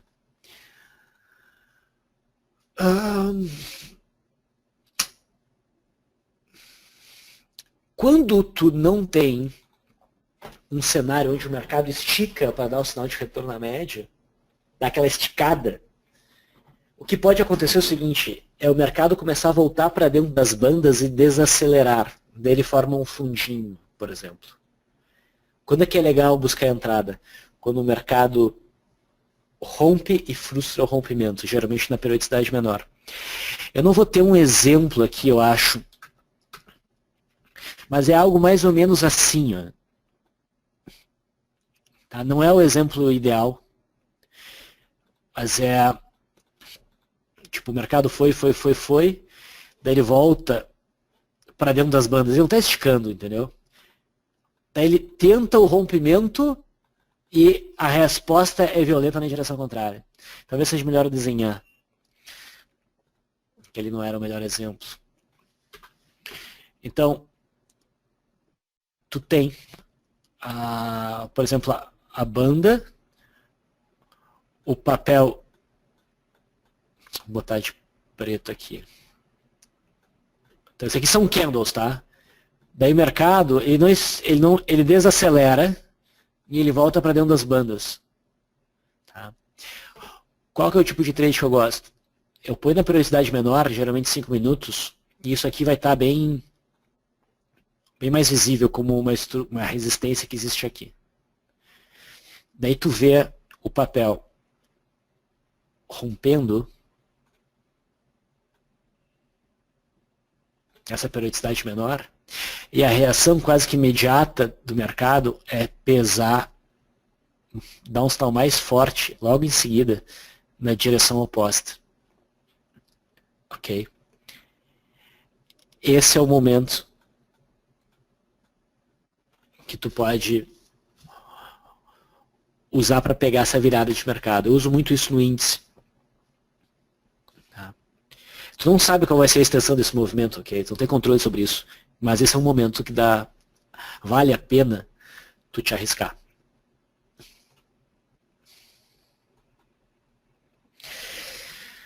Então, que é o que eu chamo de rompimento falso. Tá? Então, busca por cenários onde o mercado acelerou antes do sinal da reversão, idealmente saindo para fora da banda de Bollinger. Evite cenários onde o papel desacelera e pouco a pouco volta pelas bandas. Mas se esse é o cenário, tá, e tu tem por eficiência em entender um rompimento falso, tu vai buscar o rompimento falso como um sinal para tu buscar esse trade. Tá? Eu acho que eu falei isso que eu tinha que falar. Então, assim, isso eu fiz meio rápido, assim, são coisas que vêm vindo à cabeça e que eu tomo como norte para o meu dia a dia de mercado. Eu espero ter sido útil e inspirar vocês um pouco. Eu vi que tem várias perguntas e provavelmente o Rafael vai passar algumas. Não, sim, se não se importar, só da gente passar algumas últimas perguntas ali, antes das 10 pelo menos, mas tem umas perguntas que são bem interessantes, tá? Deixa eu ver aqui. Tem uma pergunta que foi do André. Ele pergunta com base até em tudo isso que você falou, né? Qual que seria uma consideração ali para o manejo do risco? Eu sei que você falou de stop e você falou, na verdade, de várias coisas de stop, você falou de questão de capital, de quanto que entrar e tudo mais, só que no dia a dia ali, algumas coisas são bem rápidas. Então, vamos dizer, o que seria uma dica ali, não sei se é uma dica, mas um mindset que a pessoa tem que ter para manejar o risco de maneira bem rápida. Como a gente está falando de insight sobre day trading, né? Ainda mais, no caso você tem 15 anos ali, né? Então para você é muito mais fácil, mas para quem está mais ali no começo, ainda vai precisar mais tempo de tela para conseguir considerar tudo isso na hora de levar em consideração a gestão do risco ali no day trade, né? Na hora do vamos ver. Então, se tiver alguma consideração ali para o pessoal, somente que não tem esse tempo, é até difícil ter gente com esse tempo de casa que você tem, né, de 15 anos. Então, ali para o cara considerar na hora ali do vamos ver que tiver o negócio pegando mesmo no dia a dia, ele gerenciar esse risco rápido. Isso é um ponto que engessa, e por isso que eu digo para o cara tentar operar os mesmos papéis, tá? Eu tento me aventurar pouco fora dos papéis mais líquidos. E eu tenho uma noção, como eu faço muitos trades, eu tenho uma noção do que é 5 quilos numa Vale de 2 quilos. Para mim já é meio natural isso. Eu não faço, por mais que há muito tempo atrás eu ensinasse nos cursos aquela questão, arrisca 0,5% capital na operação, entendeu? Na prática não funciona, porque tu não tem tempo de calcular isso. Até uma vez eu levei aí para vocês, aí pro Marcos, cara, vocês tinham que botar assim no profit o seguinte, ó, o cara presetar o risco dele, percentual em relação à carteira, ele informa um profit que ele tem 100 mil reais, e ele pega aqui no profit e arrasta do ponto que ele entraria onde seria o stop, e o profit vai dando aqui nas informações o tamanho da posição que ele teria que assumir, entendeu? Sim. Eu disse, cara, isso ia ser perfeito, entendeu? Mas o cálculo disso ia deixar o software meio lento. Essa foi a argumento que me deram. Sim. Então não saiu isso. Tá? Eu na prática, eu tento operar um capital. Eu faço o seguinte, tá? Quanto é que é 1 quilo desse papel? É um cálculo muito fácil de fazer, né? Tu tá ali na Vale, por exemplo, tá? Quanto é que é 1 quilo da Vale? 1 quilo da Vale é arredondando 30 mil, certo? Uhum. Então eu tenho que saber quanto é que eu penso em caixas, sistema de manejo de risco de caixas. Então, assim, eu tenho 100 mil reais, eu vou fazer caixas de 50 mil reais por operação. Eu vou fazer caixas de 25 mil reais por operação. Eu prefiro manejar o risco assim, do que fazer, se eu chegar até aqui, quanto eu vou perder? Eu penso em dinheiro, eu vou alocar 50 mil reais nessa operação, e 50 mil reais é um valor bom, entendeu? Tu consegue tirar um dinheiro legal de operações com 50 mil reais. Em papéis que tem uma liquidez maior, tipo uma Vale, uma Petrobras, tu consegue fazer fácil posições de 200 mil para cima. Mas tu não vai conseguir fazer isso em qualquer papel. Tá? Então, o cálculo que eu faço é o seguinte, quanto é que é 1 quilo do papel, quantos quilos mais ou menos para chegar em 50 mil, por exemplo? Entende? E eu opero esses números mais ou menos assim. Eu sei que não é a forma mais precisa, mas é uma forma que funciona para mim. Sim. Entende? Eu tenho noção, né, da distância que custa o stop. Quando tu opera muitos papéis, tu tem uma noção. E se tu não tem muita noção, o Profit é uma ferramenta que deixa as coisas muito fáceis, porque eu faço isso o dia inteiro com o pessoal, né? A gente vai entrar aqui, o stop aqui, uns 2%. Não, está dentro do normal, uns 2% numa posição. Agora, se eu vou entrar daqui até aqui, são 8%, cara, a situação já é bem diferente. Então, eu não vou entrar com uma posição normal, eu vou entrar com meia posição do que eu usualmente entraria, entende? Então é muito difícil porque não tem um jeito certo. Mas eu acho que é muito mais fácil tu pensar em caixas de capital, e o cálculo que eu faço é quanto é 1 quilo desse papel. Daí eu vejo mais ou menos quantos quilos eu teria que operar para chegar próximo. Não é exato, é chegar mais ou menos por ali no valor que eu busco como caixa. Entendeu? Vou arriscar, vou operar 50 mil reais por operação. É isso. Ou 10 contratos. Entendeu? No futuro, eu faço assim, vamos supor, quando eu quero testar o mercado, 5 contratos. Uma posição meia boca, mas ali talvez 10. Se eu sinto muita firmeza, eu aumento isso. 20. Tipo, 20 contratos é uma posição que eu me sinto, que é uma posição que eu confio, por exemplo. Mas depende do capital que o cara está disposto a arriscar, entende? Entendi. Não, perfeito. Acho que foi bem bacana ali a forma com que você respondeu com relação a isso.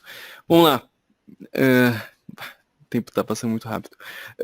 Relaxa, Teve uma aqui que foi interessante. Foi quando você estava falando da questão do psicológico, né? Foi meio que até na primeira parte ali da Werner que você fala, né? Sobre perder, sobre quando ganhar também dar um freio e tudo mais. E nessa hora, o Mário Renato, ele mandou a seguinte mensagem. Se possível, tenho um questionamento. Pelos teus longos anos de trade, estou um bom tempo no mercado, mas por conta de um bom loss vindo de uma travada do notebook, ando muito medroso e receoso de entrar nas operações. Como tu lida com o teu psicológico? E o que aconselha a fazer para eu perder esse medo? Bom, primeiro que tu dizer que, pelo que eu entendi, pela forma que se eu entendi direito, é tipo assim, eu estou um bom tempo no mercado, mas eu não estou com um resultado legal porque tomei uma fritada numa operação porque fritou o meu laptop. Isso não é aceitável. Não é aceitável, porque significa que tu nunca, jamais, em hipótese alguma, uma operação só pode significar que tu vai ficar muito bem ou muito mal na tua curva de capital. Isso está absolutamente errado, mostra que alguma coisa está errada. Segundo, como destravar alguma coisa assim, cara, tu não vai ter como destravar não operando, entendeu? Tu tem que operar. Opera no simulador, o Profit aqui, conta teste. Tá? Conta teste do Profit, ou entra com a menor quantidade possível, 100 ações, um contrato. Tá? Dependendo do bolso de determinada pessoa, um contrato de dólar, por exemplo, pode não ser tão pouco assim. Tá? Mas faz a operação com muito pouco capital, mas tem que fazer a operação. Sim. Não tem muita mágica. Tá? Eu sempre recomendo a leitura de um livro. Tá? Não é uma leitura que eu considere lá muito agradável, assim, mas é um livro muito bom, que é o livro do Michael Douglas. Douglas. Caramba, me deu branco agora. Acontece. É The Disciplined Trader. Estou botando aqui, pegando o nome dele. Mark Douglas, pelo amor de Deus, que vergonha, esqueci o nome do cara. Mark Douglas, The Disciplined Trader. Esse é o melhor livro que vocês podem ler, pelo menos de todos que eu já li, sobre essa parte psicológica de mercado. E eu vou dar até uma dica, para quem é fluente em inglês, procura no YouTube, tem um curso que ele deu, que está disponível no YouTube para assistir. Deve dar talvez umas 4 horas, eu acho. É uma boa síntese do livro. Tá? Então, não tem legenda, então tem que entender inglês. Mas é muito bom. Agora, o título, não lembro. Mas procura por qualquer coisa do Mark Douglas, Trading, Psychology, e provavelmente vocês vão cair nesse... Foi um curso em DVD que ele lançou. Ele já morreu, tá? Esse cara é das antigas, assim. É muito bom.